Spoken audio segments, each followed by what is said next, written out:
Hello everyone, welcome to good earnings Telugu. చాలా రోజుల నుంచి ఒక సబ్స్క్రైబర్ మనల్ని అడుగుతున్నారు రతన్ ఇండియా ఎంటర్ప్రైజెస్ గురించి ఎక్స్ప్లెయిన్ చేయండి, ఆ స్టాక్ గురించి అని. ఆ సబ్స్క్రైబర్ రాజులపతి విశ్వేశ్వర.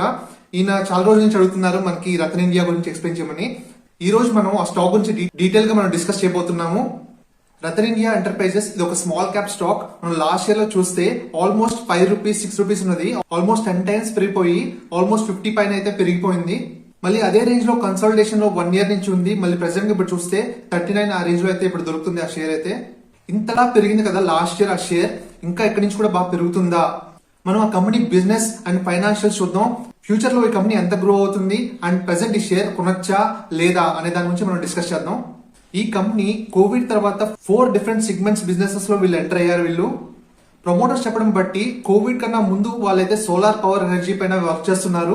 అది హై క్యాపిటల్ ఇంటెన్సివ్ బిజినెస్. దానిలో వాళ్ళు లాసెస్ చూడడం వల్ల అది క్లోజ్ చేసి ఇప్పుడైతే కొత్త బిజినెస్ లోకి ఎంటర్ అవుతున్నారు.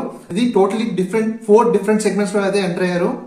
ఆ కోవిడ్ తర్వాత వీళ్ళు ఫైనాన్షియల్స్ లో చూసినా కూడా వీళ్ళ రెవెన్యూస్ అయితే స్టార్ట్ అయ్యాయి. అప్పుడే మన షేర్ ప్రైస్ అయితే అంతలా పెరిగింది. ఫస్ట్లీ ఆ 4 డిఫరెంట్ బిజినెసెస్ ఏంటి, అసలు ఆ బిజినెసెస్ కి ఫ్యూచర్ గ్రోత్ ఉందా లేదా, వీటి గురించి మనం డిస్కస్ చేద్దాం. వీళ్ళ వెబ్సైట్కి వెళ్ళి చూసినప్పుడు రతన్ ఇండియా ఎంటర్ప్రైజెస్ వీళ్ళ ఫస్ట్ బిజినెస్ కోకో బ్లూ. ఇది కూడా రీసెంట్గా స్టార్ట్ చేసిందే. ఇది లాస్ట్ ఇయర్ ఫిబ్రవరిలో అయితే వీళ్ళు స్టార్ట్ చేశారు. వీళ్ళు ఈ కోకో బ్లూ రీటైల్ లిమిటెడ్ ఏం చేస్తుందంటే, ఫర్ ఎగ్జాంపుల్ మన అమెజాన్లో కానీ ఏదైనా ఈ కామర్స్ వెబ్సైట్స్లో వీళ్ళు సెల్లర్స్లా వీళ్ళు సెల్ చేస్తుంటారు. వీళ్ళు ఫర్ ఎగ్జాంపుల్ ఈ బ్రాండ్స్ వీళ్ళు టైఅప్ పెట్టుకొని, ఫర్ ఎగ్జాంపుల్ ఈ బ్రాండ్ చూడండి, Allen Solly, Crocs, Fastrack, Bata, Titan, Levi's, ఇలాగా టాప్ మోస్ట్ బ్రాండ్స్ అన్నిటితో టైఅప్ పెట్టుకొని వీళ్ళు సెల్ చేస్తుంటారు అమెజాన్లో కానీ డిఫరెంట్ వాటిలో. ఈ బిజినెస్ స్టార్ట్ చేసి 1 ఇయర్ అవుతుంది కరెక్ట్గా. అండ్ వీళ్ళు దీనిలో అయితే సేల్స్ అయితే బాగానే చేస్తున్నట్లుగా వీళ్ళు చెప్తున్నారు వీళ్ళ ప్రమోటర్స్. అండ్ సెకండ్ బిజినెస్ వీళ్ళు ఎంటర్ అయింది రివోల్ట్ మోటార్స్. ఈ రివోల్ట్ మోటార్స్ ఒక 2 వీలర్ ఈవీ సెక్టార్లో ఒక స్టార్టప్ కంపెనీ. ఇది ఈ స్టార్టప్ కంపెనీలో కొంచెం పర్సంటేజ్ అయితే వీళ్ళు కొన్నారు వీళ్ళు. అండ్ రీసెంట్గా వీళ్ళు చెప్తుంది ఏంటంటే వీళ్ళు 100% స్టేక్ మొత్తం ఈ కంపెనీ మొత్తం వీళ్ళు కొనబోతున్నారు అన్నట్లుగా వీళ్ళు అనౌన్స్మెంట్ చేశారు. వీళ్ళు చెప్పడం ప్రజెంట్ ట్రెండ్ చూస్తే ఇప్పుడున్న బైక్స్ అన్ని చాలా వరకు 2 వీలర్ ఎలక్ట్రికల్ వెహికల్స్ ఇప్పుడు వస్తున్నవన్నీ చాలా వరకు లైక్ యాక్టివా స్కూటర్ మోడల్లో వస్తున్నాయి, కానీ ఈ బైక్స్ మోడల్స్లో అయితే రావట్లేదు. కాబట్టి మేమైతే దీనిలో ఎంటర్ అవుతున్నాం అన్నట్లుగా చెప్తున్నారు వీళ్ళు. అండ్ ఈ bikes new generation AI based bikes అని చెప్తున్నారు వీళ్ళు. అండ్ వీళ్ళు 27 డీలర్షిప్ స్టోర్స్తో అండ్ 22 సిటీస్లో మన ఇండియాలో అయితే మొత్తం ప్రజెన్స్ అయితే ఉన్నారు వీళ్ళు. అండ్ థర్డ్ బిజినెస్ వీళ్ళు ఎంటర్ అయింది ఒక ఫిన్టెక్ కంపెనీ. ఇది బ్యాంక్సే. ఈ ఫిన్టెక్ కంపెనీ ఏం చేస్తుందంటే బ్యాంక్స్తో కనెక్ట్ చేసి పర్సనల్ లోన్స్ కానీ ఏవైనా బైక్ లోన్స్ కానీ ఇప్పిస్తుంటుంది మన నార్మల్ పర్సన్స్కి. వీళ్ళు కొన్ని బ్యాంక్స్ అయితే టైఅప్ పెట్టుకున్నారు. ప్రెసెంట్ చూస్తే standard chartered bank, IDFC first bank, axis bank, Bajaj Finserv, వీళ్ళు ఎన్బిఎఫ్సిస్తో కూడా టైఅప్ పెట్టుకున్నారు వీళ్ళు. అలాగే కొన్ని వాటితో వీళ్ళు టైఅప్ పెట్టుకొని ఇలా పర్సనల్ లోన్, 2 వీలర్ లోన్స్ కానీ క్రెడిట్ కార్డ్ ఇవన్నీ ఇప్పించడం ద్వారా వీళ్ళైతే మనీ జనరేట్ చేస్తున్నారు. వీళ్ళు చెప్పడం దీనిలో అయితే వీళ్ళు మనీ అయితే వీళ్ళు స్పెండ్ చేయట్లేదు, జస్ట్ కస్టమర్ని వీళ్ళు బ్యాంక్ అయితే కనెక్ట్ చేస్తున్నారు అంతే ఇక్కడ. సో దాట్ వీళ్ళైతే క్యాపిటల్ దీనిపైన ఎక్కువ పెట్టాల్సిన అవసరం లేదు అన్నట్లుగా చెప్తున్నారు. అండ్ ఫోర్త్ బిజినెస్ వీళ్ళు ఎంటర్ అయింది డ్రోన్ సెగ్మెంట్లో. వీళ్ళకైతే దీనిలో 3 బ్రాండ్స్ అయితే ఉన్నాయి. ఒకటి నియో స్కై అని ఒకటి బ్రాండ్ అయితే ఉంది. ఈ నియో స్కై బ్రాండ్ ఏమో precision agriculture, mining and aggregate, survey and mapping, drone delivery, construction process monitoring, industrial inspection ఇలాంటి యూజ్ చేసే డ్రోన్స్ పైన వర్క్ చేస్తున్నట్లుగా వీళ్ళు చెప్తున్నారు వీళ్ళు. అండ్ ఇంకొకటి ఉంది టోటల్ ఏరోస్పేస్ సిస్టమ్. ఇది బెంగళూరు బేస్డ్ కంపెనీ. ఇది నియో స్కైకి అయితే సబ్సిడరీ కంపెనీ అంట ఇది. వీళ్ళు డిఫెన్స్ సెక్టర్ సంబంధించిన డ్రోన్స్ పైన వీళ్ళు వర్క్ చేస్తున్నారు వీళ్ళు. అండ్ అదే కాకుండా ఈ కంపెనీ వాళ్ళు డ్రోన్స్లో మెటర్నెట్ అనే కంపెనీ, ఈ యూఎస్ బేస్డ్ కంపెనీ పైన కూడా ఇన్వెస్ట్ చేశారు వీళ్ళు. ఈ కంపెనీ డ్రోన్స్ లాజిస్టిక్లో గ్లోబల్ లీడర్ అన్నట్లుగా చెప్తున్నారు వీళ్ళు. ఈ కంపెనీ సడన్గా కోవిడ్ తర్వాత ఈ 4 డిఫరెంట్ బిజినెస్లో ఎంటర్ అవడానికి రీజన్ వీళ్ళు ఏం చెప్తున్నారంటే, వీళ్ళు ముందు చేసిన బిజినెస్ చాలా క్యాపిటల్ ఇంటెన్సివ్ బిజినెసెస్, దానివల్ల వాళ్ళు చాలా ప్రాబ్లమ్స్ ఫేస్ చేశారన్నట్లుగా చెప్తున్నారు. ప్రజెంట్ ఈ 4 బిజినెసెస్లో చూసిన క్యాపిటల్ ఎక్కువ స్పెండ్ చేయడానికి ఎక్కువ యూజ్ చేయని అవసరం లేదు. హ్యూజ్ క్యాపిటల్ అయితే రిక్వైర్మెంట్ అయితే ఈ బిజినెసెస్లో ఎక్కువ అవసరం లేదన్నట్లుగా వీళ్ళు చెప్తున్నారు. అండ్ అదే కాకుండా ఈ బిజినెస్లో డైరెక్ట్ కస్టమర్స్తో అయితే మేమైతే డెలివర్ చేస్తున్నాం కాబట్టి సర్వీసెస్, సో దాట్ మాకు ప్రాఫిట్స్ ఎక్కువ ఉంటాయి అన్నట్లుగా చెప్తున్నారు వీళ్ళు. కానీ మనం చూస్తే ఒకేసారి 4 బిజినెస్ చాలా డిఫరెంట్ బిజినెసెస్ మనం చూస్తే అమెజాన్లో సెల్లర్ లాగా కానీ, రివోల్ట్ బైక్స్ ఎలక్ట్రికల్ వెహికల్స్ సెగ్మెంట్లో కానీ, బ్యాంక్సే అని చెప్పి ఒక ఫిన్టెక్ కంపెనీ పెట్టడం కానీ, అండ్ నియో స్కై అని చెప్పి ఈ డ్రోన్స్ పైన వర్క్ చేయడం కానీ మనం చూస్తే ఈ 4 డిఫరెంట్ సెగ్మెంట్స్ ఒకదానికి కూడా సంబంధం లేదు అసలు. ఓకే, వీళ్ళ బిజినెస్ గురించి మనం చూసాం. ఇప్పుడు మనం ఫైనాన్షియల్స్ చూద్దాం. ఫైనాన్షియల్స్ చూసిన తర్వాత మనం ఫైనల్ డెసిషన్ మనం తీసుకుందాం. మనం స్క్రీనర్లో చూసినప్పుడు వీళ్ళ బిజినెస్ కొంచెం డిఫరెంట్గా మెన్షన్ చేశారు. ఇక్కడ ఏం మెన్షన్ చేసిందంటే వీళ్ళు వైడ్ రేంజ్ ఆఫ్ బిజినెసెస్లో వీళ్ళు ఉన్నారు. Like software, legal, finance, human resources and consultancy, supply of man power, skill and semi skill, unskilled, software designing and development, payment systems and payment gateways.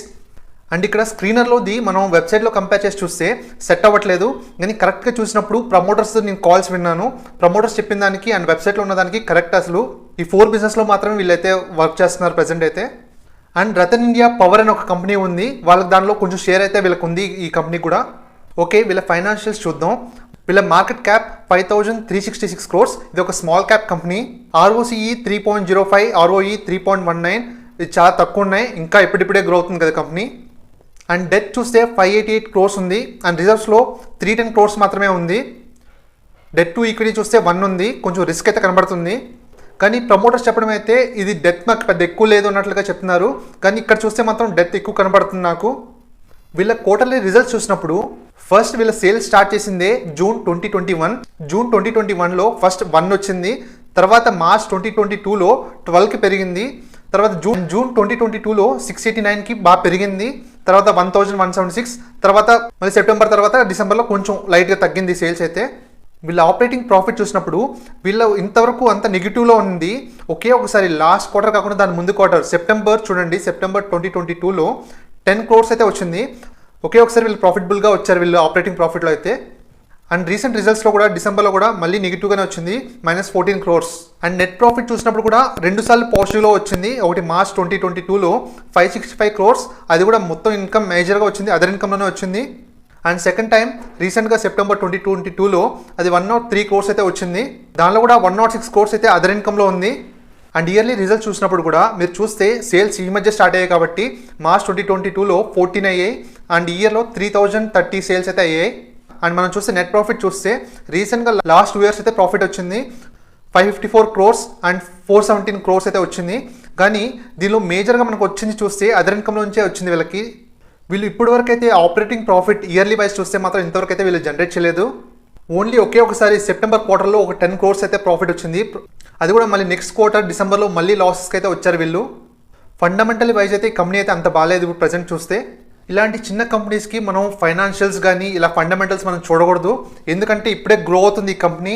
Last ఇయరే ఈ businesses అన్ని start చేశారు కాబట్టి వీళ్ళకి growth అయితే ఇంకా ఫ్యూచర్లో రావచ్చేమో. మన ఫండమెంటల్స్ చూసి మనం అసెస్ చేయకూడదు ఈ కంపెనీస్ని. మనం ఈ బిజినెసెస్ ఏంటి, వీటి ఫ్యూచర్ గ్రోత్ ఏంటి మనం అసలు ఫస్ట్ చూద్దాం, దాని తర్వాత మనం ఫైనల్ డెసిషన్ తీసుకుందాం. ఓకే, వీళ్ళ ఒక్కొక్క బిజినెస్ గురించి మనం డిస్కస్ చేసుకుని వీళ్ళ ఫ్యూచర్ గ్రోత్ ఎలా ఉండబోతుంది అనే దాని గురించి మనం డిస్కస్ చేద్దాం ఇప్పుడు. First business Coco Blue. ఇది అమెజాన్లో వీళ్ళు సెల్లర్ లాగా వీళ్ళు సప్లై చేస్తున్నారు కదా వీళ్ళు ఆల్రెడీ చెప్పారు వీళ్ళైతే చాలా సేల్స్ అయితే వీళ్ళు చేశారన్నట్లుగా. ఈ బిజినెస్ అయితే బాగానే ఉండొచ్చు అని నాకు అనిపిస్తుంది. ఫస్ట్ థింగ్, దీనిలో పెద్దగా లాస్ వచ్చే ఛాన్సెస్ చాలా తక్కువ ఉంటుంది, ఎందుకంటే వీళ్ళు ఆన్లైన్లో సెల్ చేస్తున్నారు కాబట్టి పెద్దగా ఇన్వెస్ట్మెంట్ ఉండదు. సో దట్ వీళ్ళకి లాసెస్ వచ్చే ఛాన్సెస్ చాలా తక్కువ ఉంటుంది. బట్ కానీ హై కాంపిటీషన్ బిజినెస్, దీనిలో అయితే చాలామంది కాంపిటీషన్ అయితే ఉంటారు కాబట్టి వీళ్ళకి దీనిలో మార్జిన్స్ ఎక్కువ ఉండకపోవచ్చు అన్నట్లుగా నేను అనుకుంటున్నాను. ఈ బిజినెస్లో పెద్దగా లాసెస్ లేకపోయినా కూడా హై గ్రోత్ అయితే ఉంటుంది అన్నది మాత్రం నాకు అనిపించట్లేదు. నాకు ఓకే బిజినెస్ అనిపిస్తుంది నాకైతే. And second business revolt bikes. ఈ ఎలక్ట్రికల్ వెహికల్ 2-wheeler సెగ్మెంట్లో డెఫినెట్గా గ్రోత్ అయితే ఉంటుంది. కానీ మనం చూస్తే దీనిలో హై కాంపిటీషన్ అయితే ఉండే ఛాన్సెస్ ఉంది. ఆల్రెడీ ఈ సెగ్మెంట్లో 2-wheeler సెగ్మెంట్లో స్ట్రాంగ్ ప్లేయర్స్ అయితే ఉన్నారు. వీళ్ళైతే కొత్తగా ఎంటర్ అవుతున్నారు ఈ సెగ్మెంట్లో. ఎంతవరకు సస్టైన్ అవుతారన్న దాన్ని ఒక క్వశ్చన్ అయితే ఉంది. And coming to fintech company, బ్యాంక్సే లోన్స్ అయితే ఇప్పిస్తున్నారు వీళ్ళు బ్యాంక్స్తో డీల్ పెట్టుకొని. దీనిలో వీళ్ళు పెద్దగా క్యాపిటల్ వీళ్ళు పెట్టట్లేదు. కానీ చూస్తే దీనిలో వీళ్ళ ప్రాఫిట్ మార్జిన్స్ కూడా ఎంత ఉంటాయో నాకు కరెక్ట్గా తెలియదు. మ్యాక్సిమం వీళ్ళు బ్యాంక్స్ దగ్గర నుంచి రావచ్చు వీళ్ళకి, కానీ ఎంత పర్సెంటేజ్ వస్తుంది అనేది మనకి క్లియర్గా ఇంతవరకు వీళ్ళు చెప్పట్లేదు promoters. And coming to drones. ఈ డ్రోన్స్ గురించి మనకు రీసెంట్గా టాక్ అయితే చాలా నడుస్తుంది. మన ప్రైమ్ మినిస్టర్ కూడా దీన్ని పెంచడానికి మన ఇండియా ఒక హబ్లా చేయడానికి మనం ట్రై చేస్తున్నట్లుగా చెప్తున్నారు. కానీ చాలామంది అనలిస్టులు ఏమంటున్నారంటే డ్రోన్ బిజినెస్ ఒక సింపుల్ బిజినెస్, చాలా వరకు పార్ట్స్ చైనా నుంచి ఇంపోర్ట్ చేసుకొని ఇక్కడ అసెంబుల్ చేయడమే, కాబట్టి ఇది ఎవరైనా చేయగలరు. కాబట్టి చాలా చిన్న కంపెనీస్ కూడా చాలామంది ఇది ఈ స్పేస్లో అయితే ఎంటర్ అవుతారు అన్నట్లుగా చెప్తున్నారు. కాబట్టి దీనిలో కాంపిటీషన్ పెరిగే ఛాన్సెస్ చాలా ఎక్కువ ఉంటుంది. కాబట్టి డెఫినెట్గా వీళ్ళు ఎంత గ్రో అవుతారు అనేది ఒక క్వశ్చన్ అయితే ఉంటుంది. కోవిడ్ తర్వాత ఈ బిజినెసెస్ వీళ్ళు స్టార్ట్ చేయడం అన్న న్యూస్తో ఈ షేర్ ప్రైస్ అయితే చాలా ఫాస్ట్గా చాలా పెరిగిపోయింది. ఆల్మోస్ట్ 10 times అయితే పెరిగిపోయింది. అదే కాకుండా వీళ్ళ నెంబర్స్లో కూడా చూస్తే సేల్స్లో కూడా గ్రోత్ కనబడుతుంది. ఇవన్నీ చూసేసరికి అంతా పెరిగిపోయింది. దాని తర్వాత చాలా కన్సాలిడేటెడ్ రేంజ్లో ఉంది 1 year నుంచి. ఆల్మోస్ట్ ఇప్పుడు షేర్ చూస్తే డౌన్ఫాల్లో ఉంది కొంచెం లైట్గా చూస్తే. ఎందుకంటే ఫస్ట్ థింగ్ ఏంటంటే ఈ కంపెనీ ఇంతవరకు ప్రాఫిటబిలిటీగా అయితే ఇంతవరకు టర్న్అవుట్ అవ్వలేదు. ఇంతవరకు మనం చూస్తే లాస్ట్ క్వార్టర్లో కూడా చూస్తే మనకి లాస్లే చూపించింది ఇది. వీళ్ళు ఎంటర్ అయింది 4 డిఫరెంట్ బిజినెసెస్. ఈ బిజినెస్ కూడా ఎప్పుడు గ్రో అవుతాయి ఇంకా అన్సర్టెన్గానే ఉంది. వీళ్ళు జస్ట్ ఇప్పుడే స్టార్ట్ చేశారు కానీ ఇంతవరకు వాళ్ళు ప్రాఫిటబిలిటీగా వీళ్ళైతే ఇంతవరకు వెళ్ళలేదు. ఇంతవరకు వీళ్ళు ఎప్పుడు ప్రాఫిటబిలిటీగా వెళ్తారు అనేది పెద్ద క్వశ్చన్ అయితే ఉంది. అసలు ఫస్ట్ థింగ్ మనం వాల్యుయేషన్ చూసినప్పుడు మనం పేర్ కంపారిజన్ అయితే ఈ కంపెనీ చేయలేము. ఎందుకంటే వీళ్ళు 4 డిఫరెంట్ బిజినెసెస్, అసలు ఏ కంపెనీతో కూడా మనం పోల్చి చూడలేము ఇది. కానీ పీఈ చూస్తే 12.89, ఇది కూడా మనం చూడలేము. ప్రైస్ టు బుక్ వాల్యూ అయితే మనం చూడొచ్చు. ప్రైస్ టు బుక్ వాల్యూ 9.18 అయితే ఉంది. చాలా చాలా ఎక్స్పెన్సివ్గా ఉంది. నేను ఎక్స్పెన్సివ్ అని నేను ఎలా చెప్తున్నానంటే ఇలాంటి కంపెనీస్ ఫర్ ఎగ్జాంపుల్ ఇంకా ప్రాఫిటబిలిటీగా టర్న్అవుట్ కాకుండా ఇంకా ప్రాఫిట్ గురించి మనం చూస్తున్న కంపెనీస్ చాలా వరకు ఇలాంటి companies price to book value 1 or 2 అయితే ఉంటుంది. దానికనే అయితే ఎక్కువ ఉండదు చాలా వరకు. కానీ ఈ కంపెనీ ఇంకా అసలు ప్రాఫిటబిలిటీగా టర్న్అవుట్ కాకుండానే వీళ్ళ ప్రైస్ టు బుక్ వాల్యూ 9 పైన అయితే ఉంది. ఇది చాలా చాలా చాలా ఎక్స్పెన్సివ్గా ఉంది ప్రజెంట్ చూస్తే. అండ్ షేర్ హోల్డింగ్ ప్యాటర్న్ చూసినప్పుడు ప్రమోటర్స్ 74.86 ఉంది. అండ్ ఎఫ్ఐఎస్ చూస్తే స్లైట్గా ఇంక్రీజ్ చేస్తున్నారు. అండ్ ఇప్పుడు ప్రజెంట్ 9.47 అయితే ఉంది. డిఐఎస్ఎస్ కూడా రీసెంట్గా లైట్గా ఇంక్రీజ్ చేశారు, 0.03 అయితే ఉంది. అండ్ ఒక దాని గురించి మీకు చెప్పాలి, ప్రమోటర్స్ అడిగినప్పుడు ఈ కంపెనీ ఫ్యూచర్ గ్రోత్ అంటే ఏ పేస్లో గ్రో అవుతుంది అన్నట్లు అడిగినప్పుడు కంపెనీ ప్రమోటర్స్ అయితే వీళ్ళైతే కరెక్ట్ ఆన్సర్ అయితే చెప్పలేదు. వాళ్ళు చెప్పడం ఈ 4 బిజినెస్ కూడా మంచి బిజినెసెస్ కాబట్టి గ్రో అవుతుంది అన్నట్లుగా సింపుల్గా చెప్పేస్తున్నారు. కానీ వాళ్ళ ప్రమోటర్స్ అయితే వాళ్ళు కాన్ఫిడెంట్గా ఎంత CAGRతో వీళ్ళు గ్రో అవుతారు అండ్ వీళ్ళ ఆపరేటింగ్ ప్రాఫిట్ మార్జిన్స్ ఎంత ఉంటాయి అనే దాని గురించి అసలు క్లియర్ సైన్స్ అయితే లేవు. ఓకే, కంపెనీ గురించి బిజినెసెస్ కానీ ఫైనాన్షియల్స్ కానీ మొత్తం చూసిన తర్వాత నా ఒపీనియన్ ఏంటంటే ఫస్ట్ థింగ్ ఈ కంపెనీ అయితే చాలా ఎక్స్పెన్సివ్గా ఉంది ప్రజెంట్ అయితే. అండ్ ఇంకొకటి ప్రమోటర్స్ కూడా వీళ్ళ క్లియర్ సైన్స్ అయితే ఇవ్వట్లేదు, స్ట్రాంగ్ సైన్స్ ఇంత పర్సంటేజ్తో కంపెనీ అయితే ఫ్యూచర్లో గ్రో అవుతున్నట్లుగా క్లియర్ సైన్స్ అయితే ఇవ్వట్లేదు. వీళ్ళు చాలా అన్సర్టెన్గా అయితే ఉంది ప్రజెంట్ సిచ్యువేషన్లో. ఈ వాల్యుయేషన్ సస్టైన్ కావాలంటే నెక్స్ట్ అప్కమింగ్ క్వార్టర్స్లో వీళ్ళకి ప్రాఫిట్స్ అయితే రావాలి. వీళ్ళు ప్రాఫిట్స్ రాకుండా ఇంకా అదే రేంజ్లో ఇంకా ఫైనాన్షియల్స్ అలాగే కంటిన్యూ చేస్తే మాత్రం ఈ షేర్ ప్రైస్ అయితే చాలా పడే ఛాన్సెస్ చాలా కనబడుతున్నాయి. అండ్ షేర్ ప్రైస్ పెరిగే ఛాన్సెస్ లేవా అంటే పెరిగే ఛాన్సెస్ ఉన్నాయి. ఇప్పుడు ప్రాఫిటబిలిటీ బాగా ఎక్కువ చూపిస్తే ఆల్మోస్ట్ ఇప్పుడు వాళ్ళు ప్రాఫిట్స్ చాలా ఎక్కువ చూపిస్తే కానీ షేర్ ప్రైస్ పెరగదు. ఎందుకంటే ఆల్రెడీ వాల్యుయేషన్ అయితే చాలా ఎక్కువగా ఉంది వాల్యుయేషన్. ఇప్పుడు నేనైతే క్లియర్గా కొత్త వాళ్ళని షేర్స్ కొనడానికి అయితే క్లియర్గా అవాయిడ్ చేయమని చెప్తాను. నేనైతే క్లియర్గా ఆల్రెడీ షేర్ హోల్డర్స్ అయితే ఫర్ ఎగ్జాంపుల్ తక్కువలో ఇన్వెస్ట్ చేసి ఇప్పుడు చాలా పెరిగి ఉంటుందిగా మీ షేర్ ప్రైస్, నేనైతే ప్రాఫిట్ బుక్ చేసుకోమని చెప్తాను. ఎందుకంటే ఇప్పుడు చాలా హయ్యర్ వాల్యుయేషన్స్లో ఉంది. ఈ షేర్ ప్రైస్ ఇక్కడ నుంచి పడకపోయినా అట్లీస్ట్ ఇదే ప్రైస్ రేంజ్లో అయితే చాలా రోజులు ఉండే ఛాన్సెస్ అయితే చాలా కనబడుతున్నాయి. నేను క్లియర్గా అయితే ప్రజెంట్ సిచ్యువేషన్లో అయితే నేను అవాయిడ్ చేయమని చెప్తాను ఈ షేర్ని అయితే. Thank you very much. మీకు ఇన్ఫర్మేషన్ నచ్చినట్లయితే లైక్ చేసి ఇంకా ఎంకరేజ్ చేయండి. సో దట్ ఇంకా మంచి మంచి కంపెనీస్ మంచి ఇన్ఫర్మేషన్ స్టాక్ మార్కెట్ గురించి ఛానల్లో మీకోసం తీసుకొస్తాను నేను. అండ్ సబ్స్క్రైబ్ చేసుకోండి మన ఛానల్ని, సో దట్ మీకు నోటిఫికేషన్స్ వస్తుంటాయి. ఈ ఛానల్ మనది, మనం కలిసి ట్రావెల్ చేద్దాం అండ్ స్టాక్ మార్కెట్లో బాగా సంపాదిద్దాం.